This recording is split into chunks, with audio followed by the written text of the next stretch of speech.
Abra sua Bíblia comigo, eu estou em Atos, livro de Atos, ou Evangelho segundo Lucas, escrevendo Atos dos Apóstolos, ou Atos do Espírito Santo.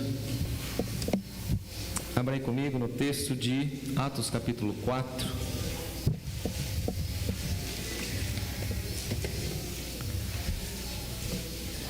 A concorrência hoje comigo vai ser grande, né? Mas Deus é bom em todo o tempo. Se coloque em pé comigo, por favor. Reverência ao texto. O texto está aí na tela. Atos capítulo 4, de 13 até o verso 18. E ao ler o texto, eu peço que você fique com ele aberto. Permaneça com a sua Bíblia aberta, porque nós caminharemos do capítulo 3 até o capítulo 4, tá bom? Atos 4, de 13 até 18. Quando os membros do conselho viram a coragem de Pedro e João, ficaram admirados, pois perceberam que eram homens comuns, sem instrução religiosa formal. Reconheceram também que eles haviam estado com Jesus. Mas não havia nada que pudessem fazer, pois o homem que tinha sido curado estava ali diante deles. Assim ordenaram que Pedro e João fossem retirados da sala do conselho e começaram a discutir entre si. Que faremos com esses homens? Perguntavam uns aos outros. Não podemos negar que realizaram um sinal, como todos em Jerusalém assim o sabem. Mas, para evitar que espalhem sua mensagem, devemos adverti-los de que não falem nesse nome a mais ninguém.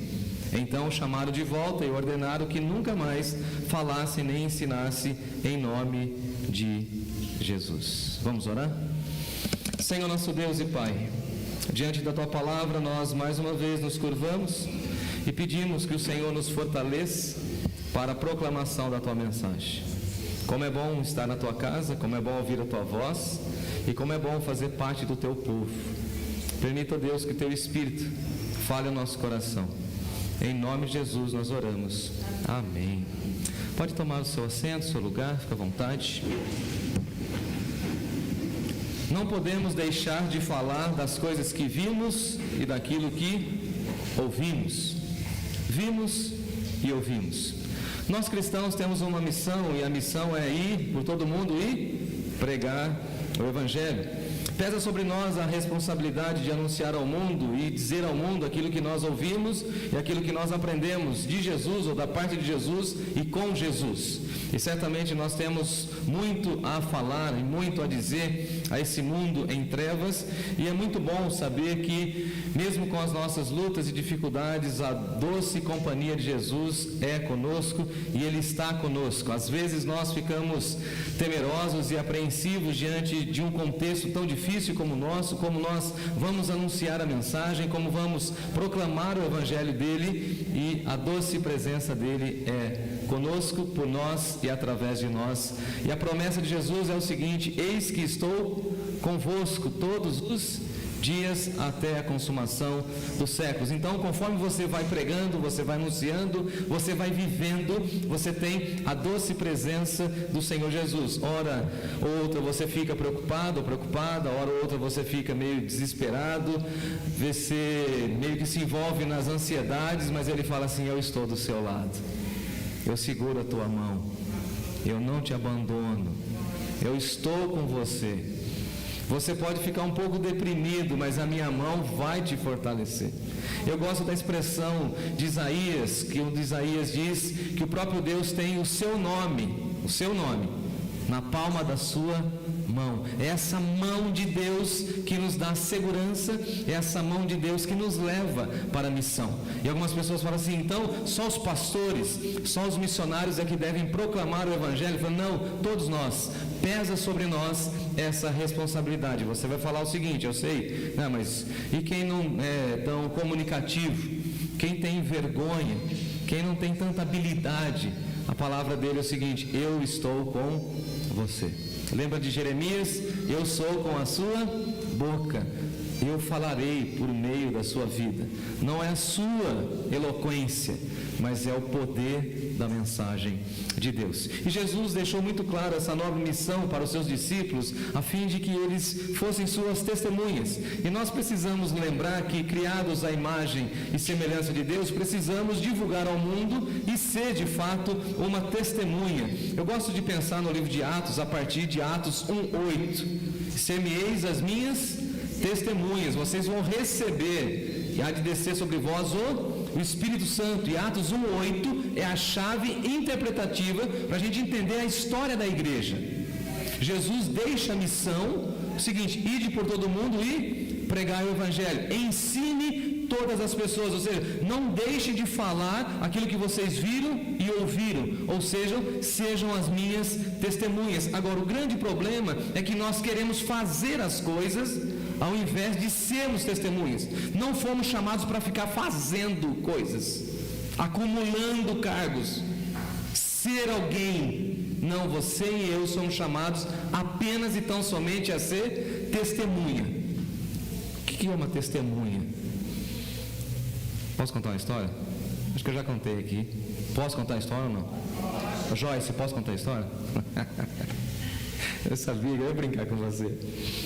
Lá na minha cidade, você passa na frente do cartório de casamento, tem um monte de gente para fazer casamento lá dos sítios ali ao derredor, ó, essa expressão derredor.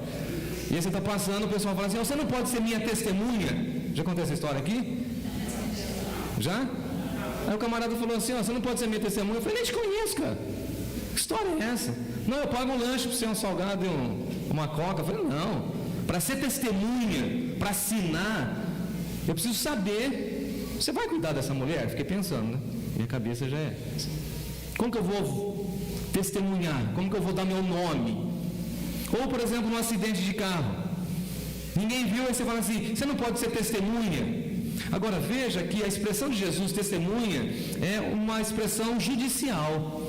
Ou seja, nós precisamos falar a verdade em um mundo de mentiras e viver a verdade, porque nós somos da verdade e fomos impactados pela verdade. Jesus é o caminho, a verdade e a vida, e nós ouvimos isso, sabemos que Ele é a verdade, logo precisamos viver à altura dessa verdade, e a minha e a sua vida deve testemunhar que nós somos apenas e tão somente da verdade, e que em nós e na nossa vida não há trevas nenhuma.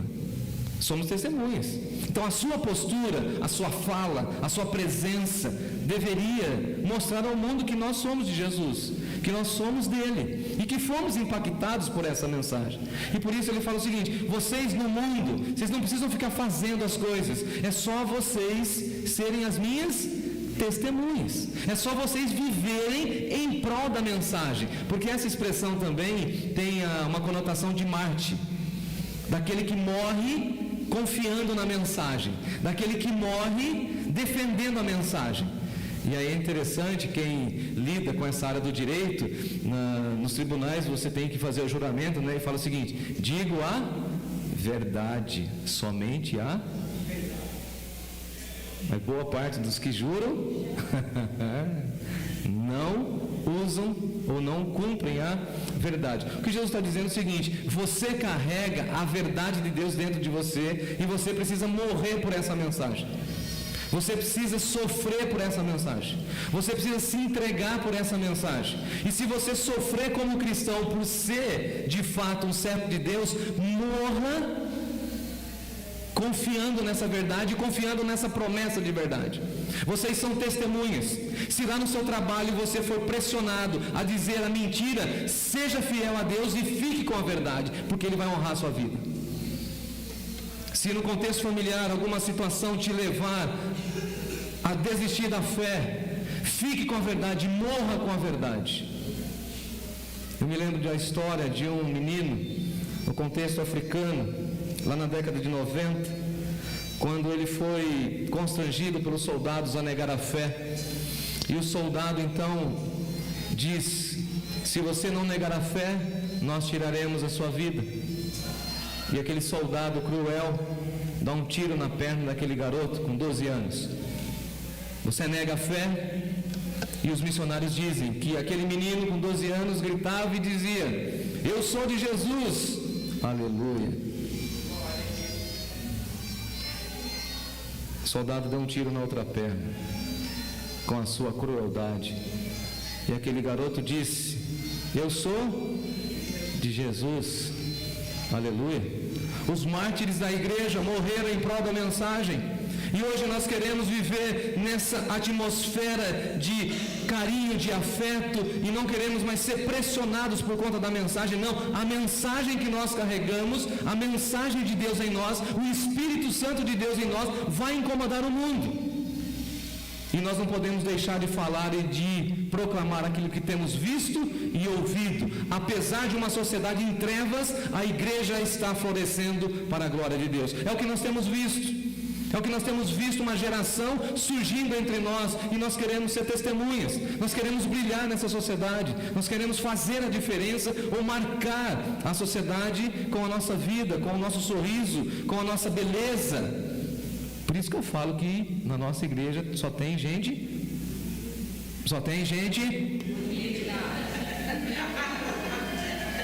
bonita.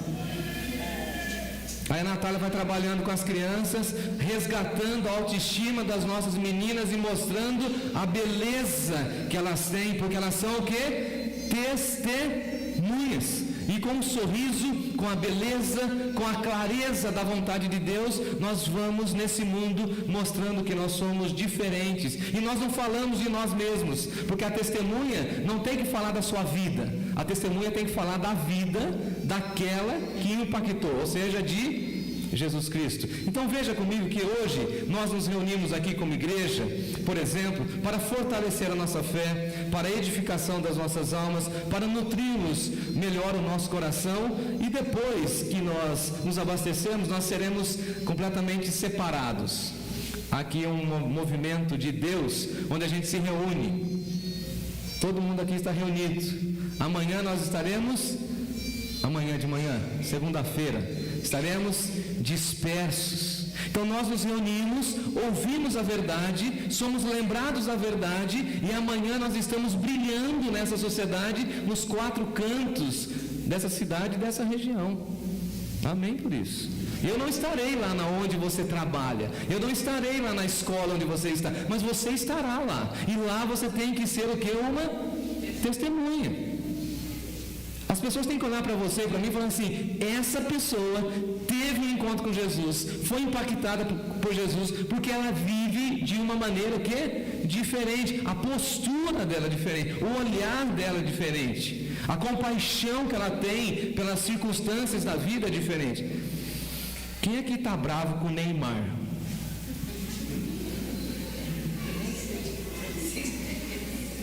Como que o Neymar é visto lá no Japão? Depois você me conta, depois do culto. Guarda aí. Quem está bravo com o Neymar? Só eu? Agora, por exemplo, quer ver nossa sociedade? Uma coisa a gente falar aqui, e eu acho também, que ele não honra a camisa, que ele não está jogando bola, que ele não sei o que, não sei o que, não sei o que. Outra coisa é falar o seguinte: eu espero que ele não ande mais. As redes sociais disseram isso. A maldade contaminando o nosso coração, e nós precisamos entender que nós somos o quê? Testemunha, e não desejar e não rogar uma praga sobre alguém. Tem cristão fazendo isso. E aí tem o mundo olhando para nós falando assim: é assim que é ser testemunha de Jesus? Aí seu vizinho para o carro em cima da sua calçada e você vai lá e briga com ele. Aí os caras estão tocando funk, aí a gente vai lá brigar com eles. Ou a gente vai orar por eles. Qual que é a nossa postura diante das pressões da vida? Diante das lutas que nós temos passado? É isso que está aqui no texto. E nós precisamos entender isso, porque nós nos reunimos, nos fortalecemos na verdade e depois somos espalhados. Nós estamos no saleiro agora. E amanhã você vai precisar salgar aonde você está. Porque assim, convenhamos, tem muita gente com uma vida insossa, né? Sem sabor. Tem ou não tem? Você olha para a vida da pessoa falando assim: que vidinha, desculpa a expressão, medíocre, fútil. Você vive para isso mesmo? Você não entendeu o que é vida. Você não entendeu o que é existência.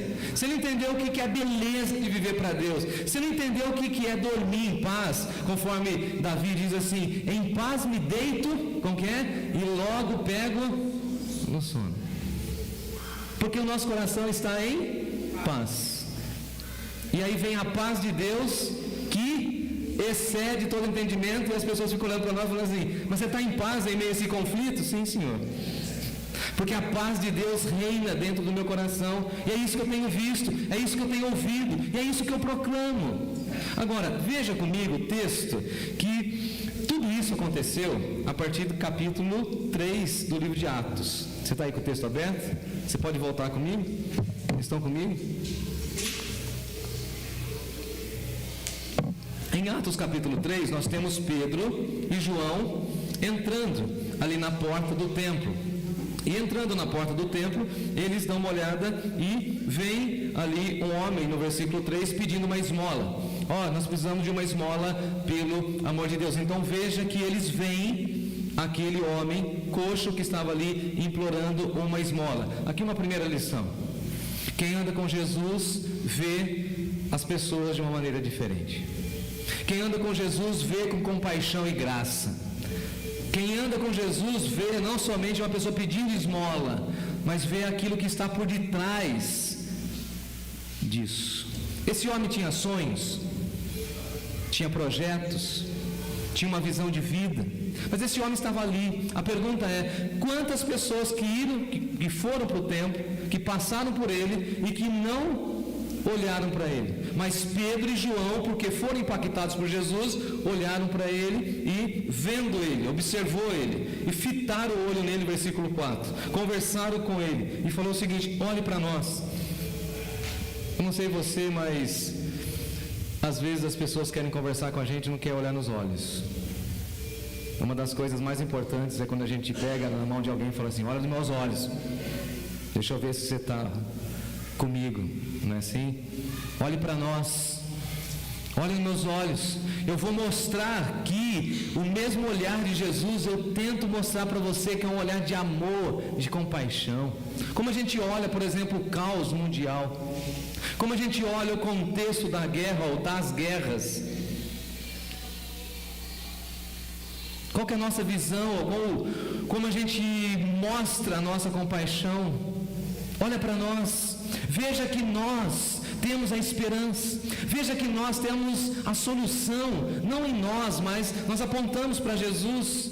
E aquele homem então olha para Pedro e para João, e no versículo 6, Pedro dá uma fala fantástica: eu não possuo ouro, eu não tenho prata, eu não tenho dinheiro para te levar para o Einstein, eu não tenho como pagar o melhor tratamento, mas eu tenho uma coisa para te dizer, meu amigo: em nome do Senhor Jesus, levanta e anda, porque esse nome é poderoso, e esse nome pode transformar a sua vida. Louvado seja Deus. O que eu tenho? Eu tenho a mensagem cristã, eu tenho uma mensagem poderosa, eu tenho uma mensagem que transformou a minha vida e pode transformar a tua, amigo. O problema é que nós não falamos, porque às vezes parece que nós não temos convicção da transformação que nós já passamos. Ele já transformou sua vida? Ele já mudou seu coração? Então conte a sua história de transformação para as outras pessoas. Eu não tenho ouro, não tenho prata. Segundo a minha esposa, eu queria ter uma Kombi para carregar todo mundo e levar todo mundo e ajudar todo mundo. Não posso. Dizem que eu sou pequeno, né, mas meu coração é grande. Dizem que é. Eu queria ter todo mundo dentro do meu coração.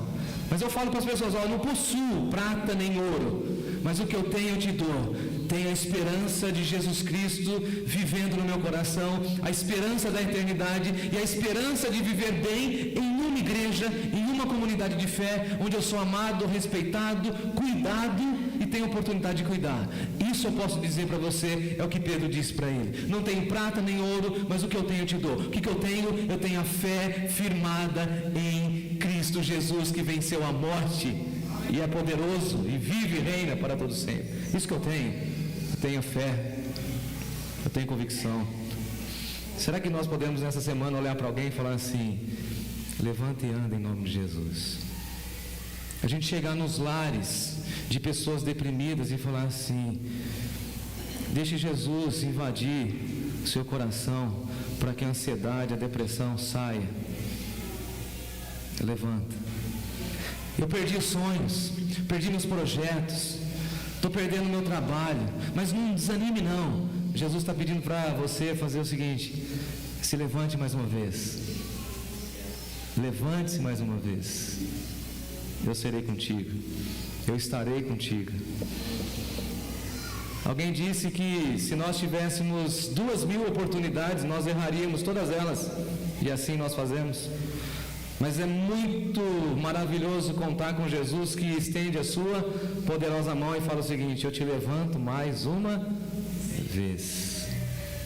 Levante e anda. Você conhece pessoas que precisam dessa mensagem. Eu não tenho como suprir as suas necessidades físicas, não tenho como pagar um plano de saúde para todos os brasileiros, por exemplo, não tenho como tirar todos os dependentes químicos das ruas, não tenho como trazer todas as crianças para a nossa igreja para que elas fossem cuidadas, mas eu posso dizer ao mundo, em nome de Jesus e no nome de Jesus, milagres acontecem. Louvado seja o Senhor, porque isso aconteceu comigo, aconteceu com você, e nós não podemos deixar de falar. Agora, por conta disso, Pedro e João começam a sofrer alguns embates. Me acompanhe na leitura do texto, a partir do verso 11. Ele se apega a Pedro, esse homem é curado, há uma revolução dentro do templo, o povo começa a adorar a Deus, versículo 9, o povo começa a reconhecer que aquele homem de fato fora curado, há uma espécie de um assombro dentro do templo, todo mundo fica meio que, nossa, o que está acontecendo aqui dentro do templo? Isso fugiu um pouco da regra. E aí no versículo 12, nós temos o seguinte: o povo vai até Pedro e Pedro começa a fazer um sermão, na minha opinião, duro. Ele fala o seguinte, versículo 12: israelitas, por que vocês estão maravilhados disso que está acontecendo diante dos vossos olhos, pelo nosso próprio poder, ou por piedade, ou se tivéssemos feito andar? Em outras palavras, Pedro está dizendo o seguinte: não fui eu que fiz o milagre. Vocês estão pensando que eu sou poderoso, que eu sou o cara, que eu levantei a mão sobre ele e falei para ele e de fato aconteceu? Não, vocês precisam entender, israelitas, que o poder está nas mãos de Deus, e quando o nome de Deus é invocado por meio de Jesus, milagres acontecem. Não somos nós, é o poder do nome de Jesus, não é a placa da nossa igreja, mas é a mensagem que essa igreja proclama. Não é o meu nome, não é o seu nome, não é o nome do seu médico, não é o dinheiro, mas é o nome poderoso de Jesus. Está todo mundo falando, nossa, o Pedro, né? O Pedro que é o cara, ele levantou o sujeito, e aí o Pedro está falando o seguinte: não tem nada a ver. O que vocês precisam entender, versículo 13, é que o Deus de Abraão, o Deus de Isaac, o Deus Criador é que é todo poderoso, e esse Deus foi negado por vocês. E aí Pedro começa a pregar para eles, fala o seguinte: vocês que negaram, vocês que traíram, agora vocês estão vendo o poder do Evangelho na face de vocês. É muito interessante, muitas pessoas que negam o Evangelho, criticam o Evangelho, reclamam do Evangelho, e depois que se converte, falam assim: tudo que eu precisava era o Evangelho. Essa semana eu encontrei com uma pessoa, ela falou assim para mim, eu achei tão interessante: ô Jefferson, você lembra quando eu brigava com você? Eu falei: lembro. Eu lembro quando você queria me matar. Falei para ele: você lembra? Lembro. Agora ele se converteu, pensa num rapaz bom, casou, fiz o casamento dele, não vou falar o nome dele, ele mora aqui na cidade, de uma outra denominação. Falava de Jesus para ele aqui no bairro, ele queria me matar. Falei: que coisa doida, brigava comigo, não podia me encontrar aí no supermercado. Aqui na época era o Carnel, quem lembra aqui? Era Carnel aqui. Encontrava com ele ali, não, falava de Jesus para ele, bravo. Depois ele se converteu, fiz o casamento dele. Agora pensa num sujeito manso, ninguém queria conversar com ele. Aí encontrei com ele e falou assim: rapaz, sou uma nova pessoa. Falei: agora o que você tem que fazer? Falei: ajuda a gente a falar de Jesus para outros e outros e outros. Porque até então ele era bravo, truculento, mas ele se encontrou com esse Jesus que ele mesmo negou, o Santo de Israel, e esse Jesus transformou a vida dele. E aí você vê o filhinho dele, a esposa dele, e a esposa dele falando assim: nossa, como ele é diferente, outra pessoa, porque ele encontrou com Jesus e foi transformado. Nós não podemos deixar de falar e anunciar essas coisas, porque Deus está operando milagres, e não necessariamente por nós, através de nós, e o poder e a honra e a glória é só dele. Nele não divide a glória dele com ninguém. A gente fica pensando que somos nós, e as pessoas cercando Pedro: Pedro, você é poderoso, hein? Aí Pedro fala assim: não, poderoso é aquele que me usa, poderoso é aquele que fala através de mim, poderoso é aquele que morreu e ressuscitou ao terceiro dia e trouxe a chave da morte em suas mãos. Essa é a mensagem da igreja, e nós não podemos deixar de falar e anunciar daquilo que temos visto e ouvido. Uma pergunta: você tem visto milagres de Deus? Você tem ouvido coisas que Deus tem feito entre nós que transcende as questões humanas? Então diga, relate, fale ao mundo. E eles ficam completamente apavorados com Pedro, e Pedro começa a pregar, e aí o texto vai dizer para nós que Pedro, no versículo 17, vai dizer o seguinte: Deus não leva em consideração o tempo da ignorância. Isso aqui é importante para nós. Deus não leva em conta o tempo da ignorância. Vocês mataram Jesus. Olha o discurso de Pedro diante dos religiosos: vocês entregaram Jesus, vocês mataram Jesus, vocês negaram o Santo de Israel, mas vocês fizeram isso na ignorância. E se vocês se arrependerem, se vocês voltarem os seus corações para Deus, os seus pecados serão cancelados. Veja que a mensagem de Deus para nós é de arrependimento e de conversão. Sempre há uma promessa de Deus de restauração para nós. Louvado seja o Senhor por isso. Está aí. Versículo 19: arrependei-vos, pois, e convertei-vos, para que sejam cancelados os vossos pecados. Vocês precisam de arrependimento. Agora, quando a gente entra no capítulo 4, nós vemos Pedro e João presos. Por que eles foram presos?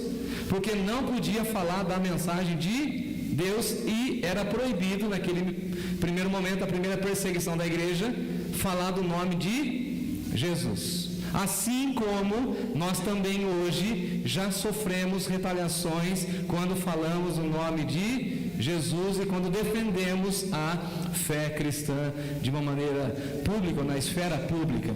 Então não pode falar do nome de Jesus. E aí então eles estão numa situação bem complicada. Agora, é tão interessante que quando o mundo não consegue nos calar, eles tentam nos desqualificar. O sermão de Pedro foi tão poderoso, tanto é que depois há um outro sermão de Pedro que vai levar mais de 3.000 vidas aos pés de Jesus, correto? Uma mensagem poderosa, hein? Imagina, Lucas, Rafael, sonho de um pregador, hein? Você pregar e ver uma massa se rendendo a Jesus, imagina? Como eles não conseguem mexer com Pedro, eles vão perseguir Pedro, eles vão começar a colocar defeitos em Pedro. E o defeito que eles colocam é o seguinte: Pedro é inculto, não é letrado, não tem faculdade, não tem PhD, não estudou. Pedro é pescador. E nós que estudamos o grego, a gente sabe disso. Quando a gente vai estudar o grego de Pedro, é bem diferente do apóstolo Paulo. Paulo é mais rebuscado. Pedro falava a linguagem comum. Agora eles estão tentando desqualificar a mensagem por meio do mensageiro. Não, você, Pedro, você não é uma pessoa letrada, você é uma pessoa sem instrução religiosa, você simplesmente é mais um que foi iludido por essa mensagem. E nós queremos que você não fale mais do nome de Jesus. E aí Pedro, com muita ousadia, com intrepidez, ele vai dizer o seguinte: não deixarei de falar e de proclamar aquilo que eu vi e daquilo que eu ouvi. Não deixarei. Porque a minha eloquência não depende da sabedoria humana. A minha eloquência depende tão somente da atuação do Espírito Santo. Então você pode fechar minha boca com super bonder, mas eu vou pregar em nome de Jesus. É isso que Pedro está falando. Você pode amarrar as minhas mãos, mas eu vou anunciar que Jesus Cristo é o Senhor. Você pode me matar, você pode tirar minha vida, você pode fazer o que você quiser comigo. A única coisa que você não pode pedir para mim, diria Pedro, é deixar com que eu fique calado. O cristão não pode ficar calado. O cristão nessa sociedade tem que levantar sua voz e dizer: eu fui transformado por Jesus, eu entreguei minha vida para Jesus, e eu confio plenamente em Jesus, e Jesus vem me buscar porque Ele é meu Senhor, e até que Ele venha, eu vou anunciar. E o que vai ser da nossa vida? Não sei. Teremos perseguições? Quem é profissional liberal? Você vai fazer um orçamento, vários amigos nessa área vão fazer um orçamento, aí quando vai finalizar o orçamento, fala assim: que Deus te abençoe. Aí aquele camarada deixa de contratar o serviço por conta dessa expressão: Deus abençoe. Um amigo que tem uma serralheria disse que perdeu 3 orçamentos porque no seu orçamento, no cantinho do seu orçamento está escrito assim: Deus seja louvado. E ele foi questionado por 3 pessoas. E aí eu perguntei para ele: o que você vai fazer com essa nota de rodapé que sai na sua empresa? Ele falou assim: nunca deixarei de abandonar e desonrar meu Deus, ficará lá. E eu provocando, falei assim: e os 3 orçamentos? O meu Deus suprirá. É o que Pedro está dizendo. Eu confio na mensagem. Eu confio no Deus que entregou essa mensagem. Eu confio na mensagem que transformou meu coração, e por isso eu não deixo de falar. Agora, você pode me acompanhar aí no texto, quando Pedro vai colocar para nós a realidade, aí no versículo de número 10. Dá uma olhadinha comigo. 4:10. Tomai conhecimento, vós todos, o povo de Israel, que em nome de Jesus o Nazareno, a quem vocês crucificastes e a quem Deus ressuscitou dentre os mortos, sim, em seu nome é que se está curando perante vós, e esse nome é poderoso. Em outras palavras, o que Pedro está dizendo para nós é o seguinte: nós precisamos falar da morte e da ressurreição de Jesus. Jesus morreu e ressuscitou ao 3º dia para nos dar esperança, e a nossa esperança, amados irmãos e irmãs, reside no fato de que, assim como Ele ressurgiu, nós também ressuscitaremos e viveremos com Ele, herdaremos a eternidade e seremos co-herdeiros com Cristo Jesus. Essa é a nossa esperança.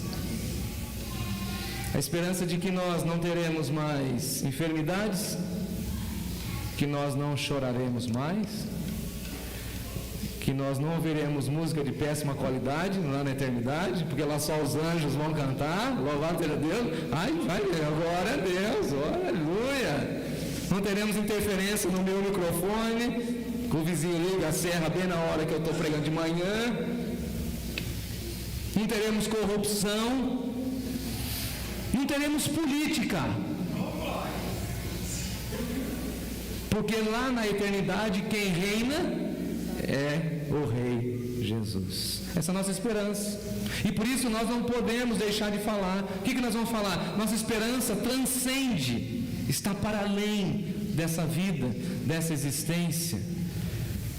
Em segundo lugar, falar da salvação que é no nome de Jesus, versículo 11. Esse Jesus é a pedra rejeitada por vós, vocês que são construtores, vocês rejeitaram a pedra principal, e aqui nesse contexto a pedra angular. Fazendo a lição de casa, fui entender que naquele contexto eles não usavam como nós usamos aqui, por exemplo, na nossa realidade mais ocidental, usamos cimento, ferros. Lá eles usam as pedras. E fazendo a lição de casa, a pedra fundamental, a pedra angular, é a pedra que trava todas as outras pedras. Eu não conheço nada dessa área, tá? Só estou explicando aquilo que eu estudei. Então, se você tirar a pedra principal, toda a construção vai ruir. Então, em outras palavras, o que Pedro está dizendo é o seguinte: se você rejeita Jesus, que é o autor da vida, você não entendeu o que é vida, porque a sua vida vai ruir. Se você rejeitar a pedra, a base, que é Deus, não adianta você construir nada em cima, porque só vai ser uma maquiagem. É quando você, por exemplo, está diante de uma parede. Quem aqui já viu uma parede bonita? Bonita? Olhando assim. Aí quando você bate na parede, não é essa aqui, essa aqui está firme. sem infiltração. Uma parede com infiltração. Aí você bate assim, cai. Já viram isso? Você pode pintar aquela parede? Pode. Fica bonita, não fica? Disfarça. Mas quando você bate a mão, cai. Cai.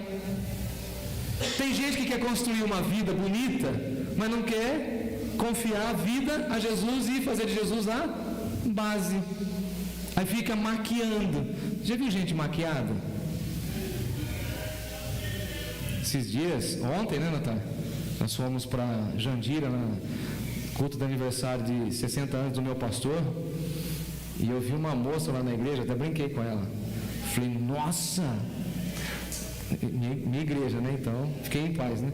Falei assim, como você está bonita! Falei, não, pastor, agora eu estou vendendo maquiagem. Falei, é mesmo? Falei, nossa, mas você está muito bonita.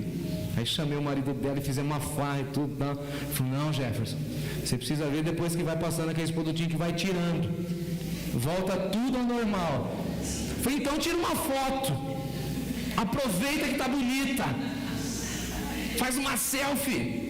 Guarda. Ele tirou a selfie e mandou para mim. Achei um barato. Você não tirou com a Natália? Eu falei, então, mas não deu tempo. Porque a gente quer uma vida maquiada. A questão é, e onde está a beleza? A beleza da vida, segundo Pedro, é você depositar sua vida em Jesus e construir a sua vida em cima de Jesus, e você não precisará mais de maquiagem, nem de falsidade, nem de máscara, porque a sua vida será bonita, porque você é da verdade, você está no caminho e você de fato encontrou o caminho da vida, e a sua vida é bonita. Você tem paz, você tem amor, você tem compaixão, e você não deixa de falar daquilo que Deus tem feito na sua vida. Você sai falando para todo mundo. O mundo está um caos, mas o Senhor é meu pastor e nada importará. Agindo Deus, quem impedirá? Eu estou na fé, fui no culto, ouvi a mensagem do Jefferson lá, estou animado. Você vai para a vida com confiança, porque a sua vida está em Jesus. Versículo 12: e não há salvação em nenhum outro nome dado entre os homens, debaixo do céu, embaixo da terra, pelo qual importa que sejamos salvos. Só há salvação em Jesus. Repete comigo. Só há salvação. Vamos de novo, vamos começar de novo. Só há salvação em Jesus. Os outros são ídolos feitos por mãos. Só tem salvação em Jesus Cristo. A solução para o nosso país é Jesus Cristo. A solução para a minha vida, para a sua empresa, para a sua casa, é Jesus. É isso que Pedro fala. E diante de tudo isso, nós vamos ficar calados? Vamos nos omitir ou vamos falar? Vamos anunciar. E aí Pedro fala o seguinte, não podemos deixar de falar. Vocês podem até desqualificar a minha pessoa, dizendo que eu sou um pescador e tal, mas eu vou falar, eu vou proclamar, eu vou dizer ao mundo que somente esse nome é digno de receber a honra, glória e majestade, porque quando esse nome é citado, o poder de Deus é revelado. Aí você chega numa unidade hospitalar e clama na autoridade do nome de Jesus. Aí a família fala assim, pastor, a situação aqui estava complicada. E o médico não entendeu, mas teve uma boa melhora. A gente sabe, é o nome de Jesus. É aquela família que está passando dificuldade com o filho, a gente ora e pede, a gente confia no nome poderoso de Jesus. É aquela pessoa que perdeu a esperança e que ouve o nome de Jesus, porque esse nome é maravilhoso. E no nome de Jesus milagres acontecem. Céus e terra se movem para cantar e louvar a respeito do nome de Jesus. E nesse nome há salvação, nesse nome há esperança, nesse nome há amor, nesse nome há graça, nesse nome há misericórdia. E eu espero e oro para que a sua semana seja marcada pelo nome de Jesus. Que o meu e o seu nome morram conosco na sepultura, mas o nome dele será glorificado, honrado e desejado entre as nações para todo sempre. Amém. Amém. Vamos colocar em pé.